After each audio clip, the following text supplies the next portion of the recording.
Eu fiquei parada, olhando para aquele teste de gravidez como se ele pudesse mentir. 2 linhas. Simples. Cruéis. Minhas mãos tremiam enquanto eu tentava entender como tudo tinha mudado em poucos segundos. Caminhei até a sala sentindo o coração pesado. Quando entreguei o teste, o silêncio se espalhou pela casa. Minha mãe perdeu a cor.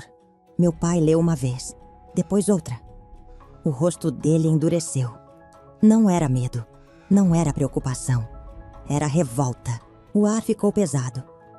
Eu ainda tentei respirar, me preparar. Mas já era tarde. Algo tinha se quebrado ali, antes mesmo de qualquer palavra ser dita. Eu entendi naquele instante que ele não queria explicações. Ele já tinha decidido. E foi assim que percebi que aquela notícia não mudaria apenas o meu futuro. Ela daria início à pior noite da minha vida. O banheiro estava silencioso demais naquela manhã. Eu me sentei na beira da banheira fria, segurando o teste de gravidez com as mãos trêmulas, tentando convencer a mim mesma de que aquilo ainda podia dar errado. Mas quando olhei de novo, as 2 linhas continuavam lá, firmes, como se gritassem uma verdade que eu não estava pronta para aceitar. Meu coração acelerou, e por alguns segundos, o ar pareceu desaparecer dos meus pulmões. Pensei em tudo ao mesmo tempo. Na faculdade que eu ainda sonhava começar. Na vida confortável que sempre tive. No rosto do rapaz que prometeu que ficaria ao meu lado e poucos dias depois, parou de responder mensagens. Senti medo, vergonha, confusão. Mas acima de tudo, senti um vazio estranho, como se o chão tivesse se afastado dos meus pés sem aviso. Demorei a sair do banheiro. Lavei o rosto várias vezes, tentando apagar o desespero estampado nos meus olhos. Quando finalmente caminhei pelo corredor da casa, o som dos meus próprios passos ecoava alto demais. Aquele lugar sempre foi imponente, silencioso, controlado. E eu sabia que depois daquela notícia, nada ali continuaria igual. Meu pai estava sentado na sala, folheando alguns papéis de trabalho. Minha mãe, ao lado, organizava algo que nem lembro o que era. Minhas mãos suavam quando estendi o teste em direção a eles. Nenhuma palavra saiu da minha boca. Não foi necessário. Meu pai pegou o papel, franziu o senho e leu em silêncio. Uma vez, depois outra. Cada segundo parecia uma eternidade. Minha mãe levou a mão ao peito. Seu rosto perdeu a cor e os olhos se encheram de lágrimas quase instantaneamente. Meu pai, ao contrário, não demonstrou emoção alguma. Seu rosto endureceu, a mandíbula se contraiu e o olhar que ele lançou sobre mim não era de preocupação, era de julgamento. Ali, sem dizer nada, ele já havia decidido quem eu me tornaria a partir daquele momento. Tentei abrir a boca para explicar, mas minha voz falhou. O silêncio daquela sala era pesado, sufocante, carregado de algo que eu nunca tinha sentido antes. Medo. Não da gravidez, mas da reação que ainda estava por vir. Eu percebi naquele instante que aquela casa já não era um lugar seguro para mim. Meu coração batia descompassado quando meu pai pousou o teste sobre a mesa de vidro, lentamente, como se estivesse controlando cada movimento. O olhar dele permaneceu fixo em mim por alguns segundos, que pareceram longos demais. Algo dentro de mim dizia que aquele era apenas o começo de algo muito maior e muito mais doloroso. O silêncio que se seguiu depois que meu pai pousou o teste sobre a mesa foi mais cruel do que qualquer grito. Ele não me olhava nos olhos. Observava aquele pequeno objeto como se fosse uma prova irrefutável de um crime. Quando finalmente falou, sua voz saiu baixa, controlada, perigosa. Você faz ideia do que está dizendo com isso? Meu corpo inteiro reagiu. Era o mesmo tom que ele usava quando alguém errava gravemente nos negócios. Minha mãe se levantou do sofá, visivelmente abalada. Seus dedos tremiam enquanto tentava tocar meu braço.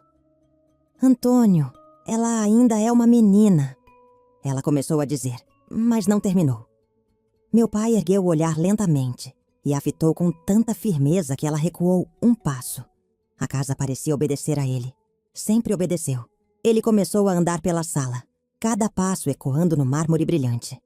Falou do nome da família, da imagem construída com esforço, de como tudo aquilo poderia virar motivo de comentários. Eu tentava acompanhá-lo com os olhos, mas sentia minhas pernas fracas demais para me mover. Cada palavra era lançada com precisão, como se ele estivesse me desmontando por dentro. Criei coragem e tentei explicar. Disse que o rapaz havia prometido ficar, que eu acreditei, que depois ele simplesmente sumiu. Falei do medo, da solidão, da confusão que sentia. Meu pai soltou um riso seco. Promessas não anulam consequências, respondeu. Aquela frase me atravessou como uma lâmina. Minha mãe chorava em silêncio. O rosto dela estava vermelho, os olhos baixos. Esperei por um instante que ela se colocasse entre nós, que dissesse algo mais firme. Mas ela permaneceu imóvel, presa entre o amor por mim e o medo dele. Foi ali que percebi que não teria defesa. Meu pai parou bem diante de mim. O olhar dele era frio, distante, quase estranho. Eu não criei filha para passar por isso, disse. A forma como falou fez parecer que eu já não era mais filha. Apenas um problema. O ar ficou pesado, sufocante. Senti algo dentro de mim se partir quando ele respirou fundo e se virou em direção à porta, como se estivesse se preparando para uma decisão que não voltaria atrás. Naquele momento, eu soube que aquela noite não terminaria apenas com palavras. Meu pai ficou alguns segundos parado diante da porta, de costas para mim, como se estivesse organizando os próprios pensamentos. O silêncio voltou a dominar a sala, mas agora era diferente. Pesado, definitivo. Minha mãe respirava com dificuldade, levando a mão ao peito, enquanto eu tentava entender o que estava prestes a acontecer. Ele se virou devagar e me encarou novamente. Você sabe muito bem que tipo de vida eu sempre quis para você, disse sem elevar a voz. Falou de futuro, de respeito, de escolhas erradas. Cada palavra parecia ensaiada, como se ele já tivesse decidido aquilo muito antes daquela noite. Eu tentei interromper, dizer que ainda havia tempo, que eu precisava de ajuda, não de condenação. Ele não deixou. Quando apontou para minha barriga, o gesto foi rápido, quase violento. Isso aí não faz parte da minha família, afirmou. Meu coração disparou. Eu senti o rosto queimar, as pernas bambas. Ele então disse com uma frieza que jamais esquecerei que eu tinha duas opções: resolver aquele problema ou sair daquela casa imediatamente. O jeito como falou fez parecer que minha vida inteira cabia em uma decisão cruel. Minha mãe finalmente reagiu. Chorando, pediu calma, pediu tempo. Disse que eu precisava de apoio. Meu pai apenas respondeu que já tinha decidido demais por mim naquele dia. O olhar que lançou para ela foi o mesmo que a silenciou por anos. Ela se afastou, derrotada. Ele abriu a porta com força. O barulho da chuva invadiu a sala como um aviso. Pegue suas coisas, disse. Não houve discussão. Não houve abraço. Caminhei até o quarto em estado de choque. Joguei algumas roupas em uma mochila velha, as mãos tremendo tanto que mal conseguia fechar o zíper. Quando voltei à sala, a porta ainda estava aberta. A chuva caía pesada, fria, impiedosa. Meu pai não se moveu. Minha mãe chorava, mas não deu um passo na minha direção. Passei por eles com o coração despedaçado, sentindo que algo irreversível estava acontecendo. Do lado de fora, a porta se fechou atrás de mim com um estrondo seco. Fiquei alguns segundos parada, sentindo a chuva encharcar minhas roupas, enquanto encarava aquela casa que, até minutos antes, era tudo o que eu tinha. Naquele instante, entendi que não havia mais volta. A chuva parecia não ter fim naquela noite. Cada passo que eu dava fazia a água escorrer pelas minhas pernas, entrando nos tênis, pesando o corpo e a alma. A mochila batia contra minhas costas, molhada, cheia de roupas jogadas às pressas, como se minha vida tivesse sido resumida àquilo. Olhei para trás mais de uma vez, esperando que a porta se abrisse, que alguém me chamasse. Não aconteceu. Sem saber para onde ir, caminhei até as pernas perderem a força. O medo não vinha em gritos, vinha em silêncio.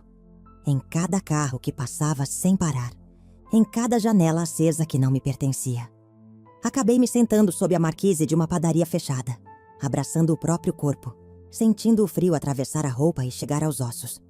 Pela primeira vez, pensei que talvez eu não conseguisse. A madrugada avançou devagar. O barulho da chuva misturado ao som distante da cidade me mantinha acordada. A barriga ainda não aparecia, mas o peso da responsabilidade já era enorme. Coloquei a mão sobre o ventre e chorei baixinho. Não de desespero, mas de medo do que viria. Eu não sei como, mas eu vou cuidar de você, sussurrei, mesmo sem saber se estava falando com o bebê ou comigo. Os dias seguintes foram cruéis. Acordar sem saber onde dormir à noite era um choque constante. Pedi ajuda em lugares que nunca imaginei entrar. Ouvi portas sendo fechadas na minha cara. Aceitei trabalhos temporários que mal pagavam uma refeição quente. O corpo cansava rápido, as pernas doíam e o enjoo vinha sem aviso. Ainda assim, eu seguia. Não porque fosse forte, mas porque parar não era opção. Às vezes, sentada sozinha, lembrava da casa grande, dos corredores silenciosos, do olhar da minha mãe naquela noite. Perguntava a mim mesma se ela sentia minha falta ou se o medo ainda a mantinha calada. Pensava no meu pai, cercado de conforto, acreditando que tinha feito o certo. Essas lembranças doíam mais do que o cansaço físico. Foi em um quarto simples, emprestado por alguém que eu nem conhecia direito, que senti o primeiro movimento do bebê. Um toque leve, quase imperceptível, mas real. Chorei de novo. Dessa vez, diferente. Ali, naquela fragilidade, algo dentro de mim começou a mudar. O medo não desapareceu, mas já não me paralisava. Deitada naquele colchão fino, olhando para um teto rachado, eu entendi que sobreviver não era apenas resistir. Era aprender, todos os dias, a não deixar o abandono me transformar em alguém amarga. E mesmo sem saber, eu começava a trilhar um caminho que um dia iria confrontar tudo o que meu pai acreditava ser certo. O tempo passou de um jeito estranho depois que aprendi a sobreviver. Os dias se arrastavam, mas os meses voavam. Minha barriga crescia, e com ela crescia também a distância entre quem eu fui e quem eu estava me tornando. Cada consulta médica era uma mistura de medo e alívio. Medo de não conseguir dar conta.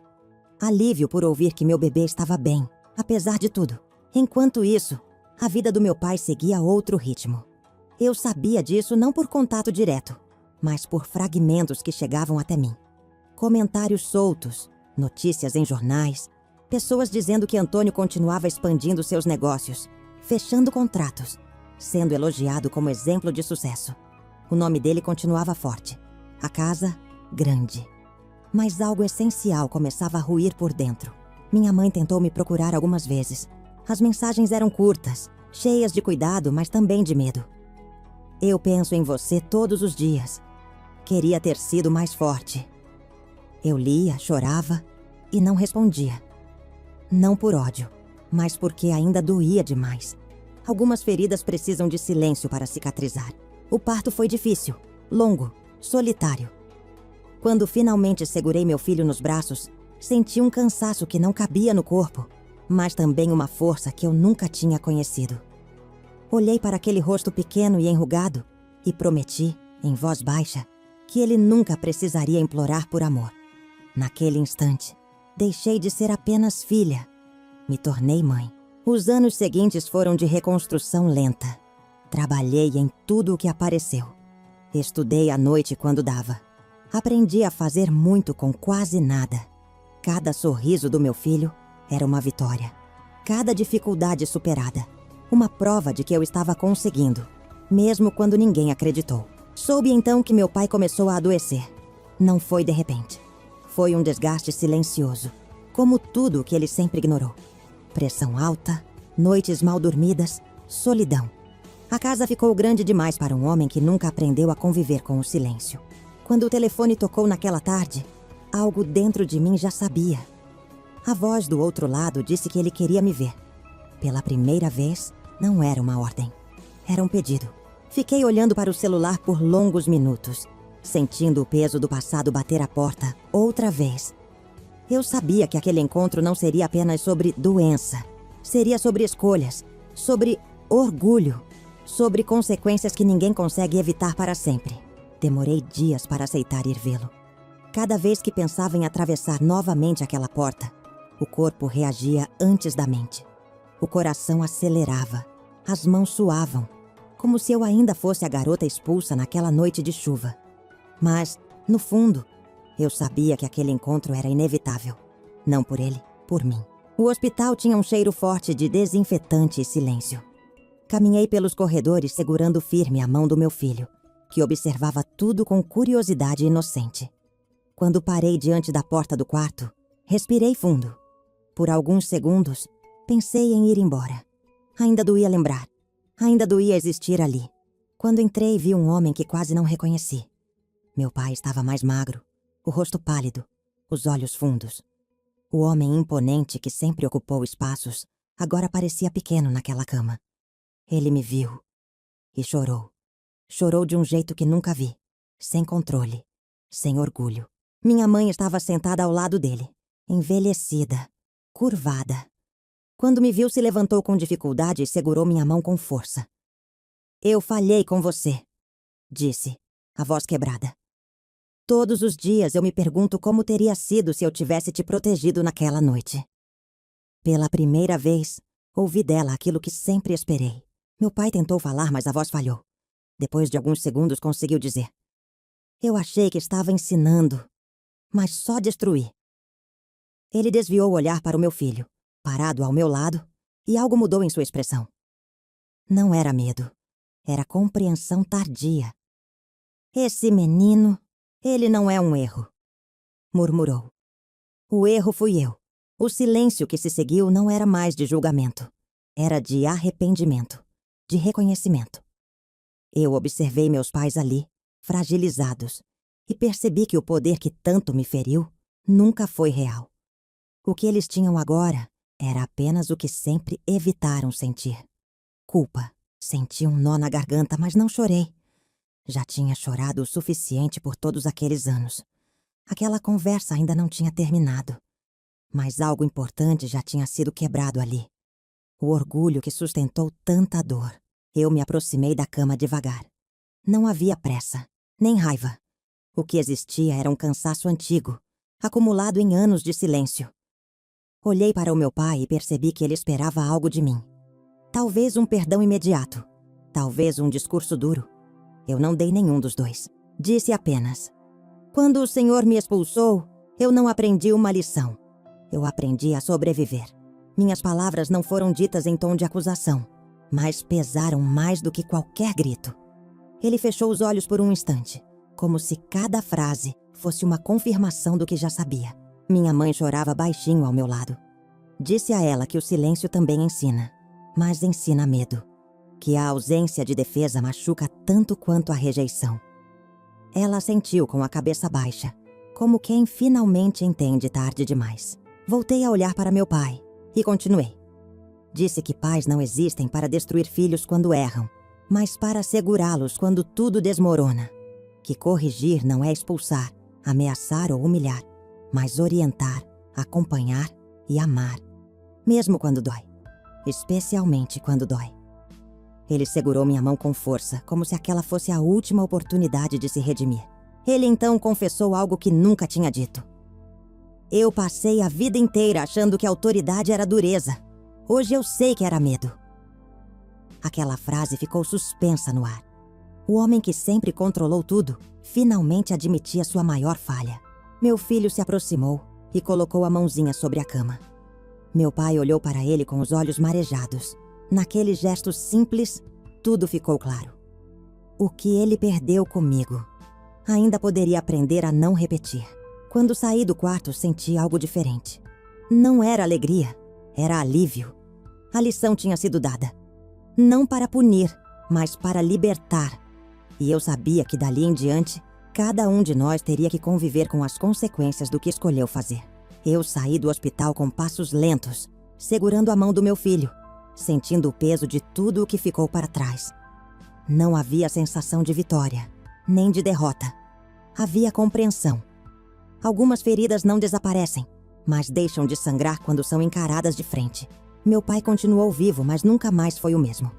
O dinheiro seguiu entrando, os negócios seguiram funcionando, mas algo essencial tinha mudado.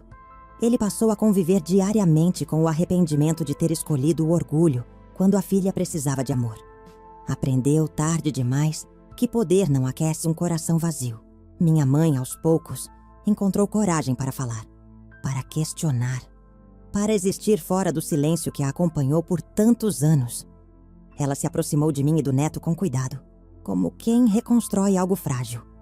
Não cobramos perfeição, apenas presença. Quanto a mim, segui em frente.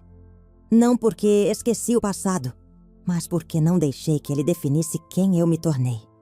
Criei meu filho com aquilo que me faltou: diálogo, acolhimento e amor sem condições.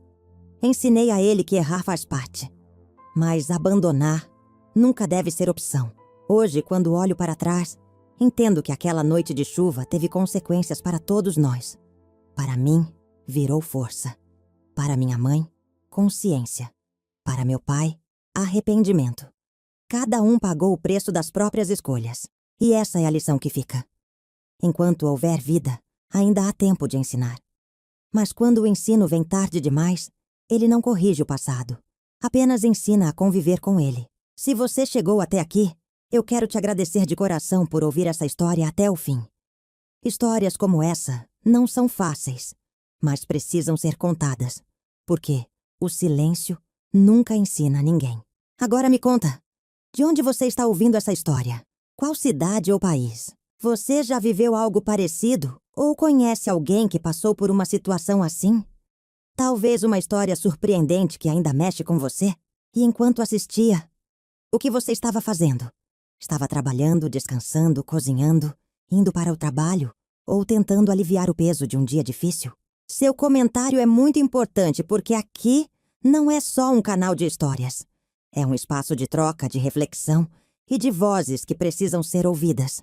Obrigado por estar aqui e até a próxima história.